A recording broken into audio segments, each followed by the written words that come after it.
Is there anything going on this month in Metro Detroit? You're gonna tell us about it? Alright guys, January came in cold and frozen and 0 degree like a wrecking ball, but now we're on to February, the month of Paczkis, the month of Valentine's Day, and more. We're digging into all the fun things to do in Metro Detroit. I'm Mike Perna, local realtor. I get calls every day from people just like you looking for their next home in Metro Detroit, and I help people find them.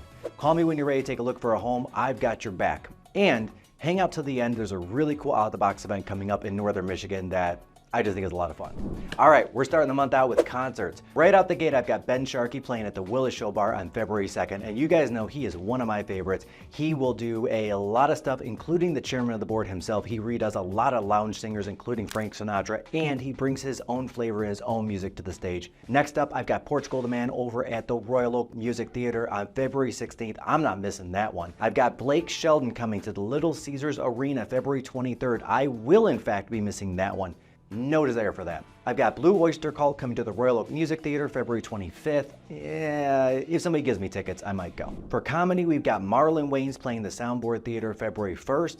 Tim Allen is playing the Fox Theater February 3rd. And we've got Matt Rife, that's the big name coming to town this month. He's playing the Fillmore the 9th and the 10th. If you haven't had a chance to scope this guy out, he's funny. Like, he's really, really funny. Lewis Black is playing the Soundboard Theater February 17th. I've actually seen him before. He's pretty good.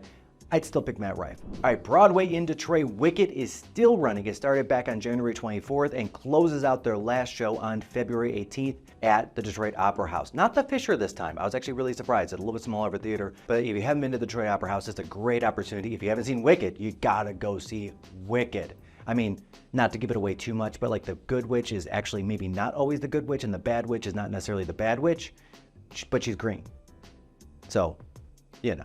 Anyway, Pretty Woman the Musical is running at the Fisher from the 20th to the 25th this month. And for the kids, this is the kids section, guys, Bowers Farm going on right until February 25th. And there's ice skating and snow tubing and bonfires and food and animals and fun.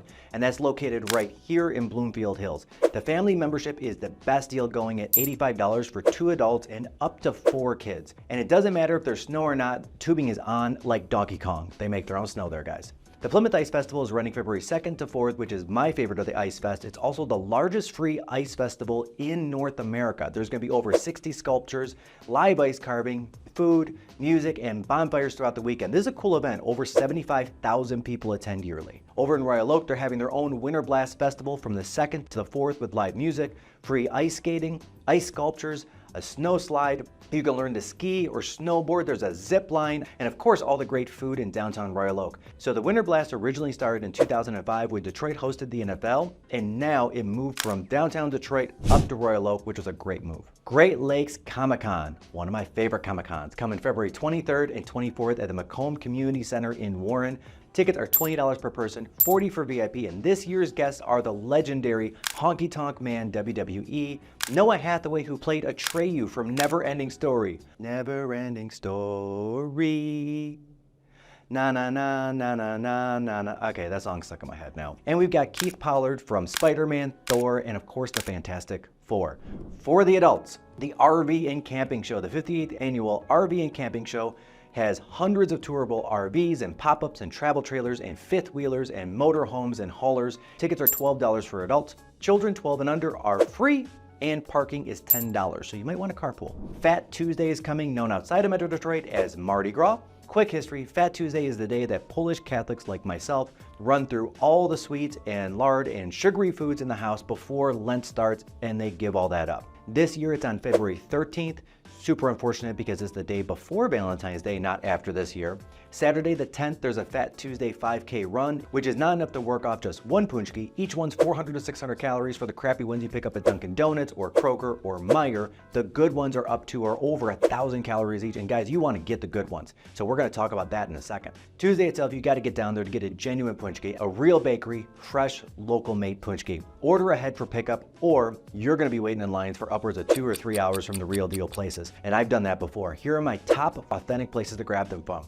Number 1 and top of the list by far, New Palace Bakery. So New Palace Bakery has been a Hamtramck institution for more than 100 years, and these guys are experts on a traditional Paczki with 12 traditional fillings and 5 specialty fillings to choose from. And if you can't decide, try one of their 2-in-1s or 3-in-1 fillings. We recommend ordering ahead, so be sure you get a batch on the big day. Paris Bakery in Livonia, one that my parents love, and for good reason. They do Paczkis right there, and they also do coffee very right. Scope out their merch. They've got a Paczki shirt. Yes, I ordered one. 100%. The Family Donut Shop in Hamtramck. So this place has been up and going since 1981. After 40 some odd years, they have nailed the Paczki recipe. Before I go any further, I want to answer a couple of questions that I get all the time nowadays. I've been switching up my gear and switching up my shirts. I'm not wearing the suits anymore. And people have been asking me, where am I getting some of this Detroit gear like this? Kind of a mashup between Star Wars and the Spirit of Detroit, which I love. Both of, by the way. This one was put on by Colin. He's a local fashion designer. When I say local, I mean like he actually ships the packages out himself. That's how local this guy is. I'm gonna put a link to his store below. Show him a little love, show him a little support. He's a great dude, like a genuinely good human being.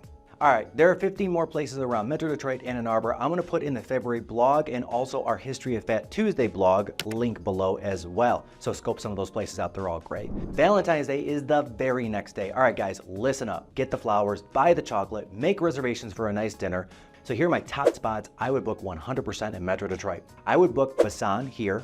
I would book Layla here, Besa here, Bar Pagal here. I love Bar Pagal. I go there like once a month. Mad Nice here, Le Supreme here, the Whitney, the Highlands, which has a great view by the way, the Shelby, which is here, Tebow in the Cambria Hotel, and Zuzu. Both those are newer.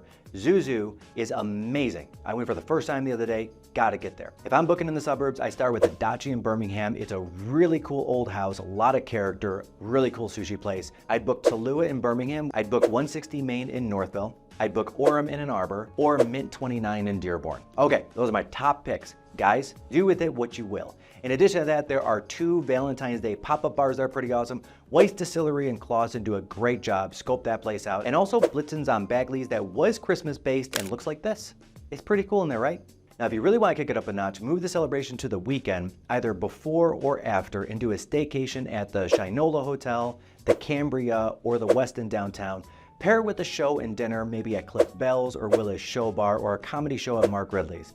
Last up on February 24th and 25th is the Monster Truck Jam at Ford Field. Tickets start at $20, go all the way up to $110. The pit party on the 24th starts at 12:30, and on the 25th, start times for those is on the 25th, it's 5 p.m., and on the 24th, start times for the trucks are 3 p.m. So those trucks are over 12,000 pounds, and this year is led by the iconic Gravedigger. If you've got a kid in the age range, these are actually a ton of fun. I went for the first time myself the other day. So something fun outside of Metro Detroit. And guys, this is really cool. The annual 500 snowmobile race in Sault Ste. Marie happens February 3rd. It's the longest endurance race in the world for snowmobiling, and this is the 55th anniversary. The idea came together when a couple of crazy guys wondered if a snowmobile could actually run for 500 miles, just like the Indy 500 does. So they bought land outside of Sault Ste. Marie from the government that was a post-World War II munitions dump. 3 concrete ammunition bunkers were still on the property. The help of the National Guard was enlisted, and 2 of the bunkers were destroyed. The 3rd one actually remains there and intact to this day. In less than 6 months, a crew of volunteers completed the 1-mile-long track. On February 8th, 1969,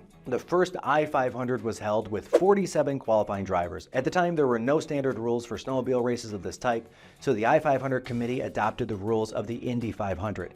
Volunteers counted the laps, as they would do for each of the next 28 years. Each rider was required to have at least 3 backup drivers, and they had to change places every 50 laps or less. The total prize money allotted for first place was $10,000. After 13 hours and 42 minutes of racing, Dan Plank won the first I-500.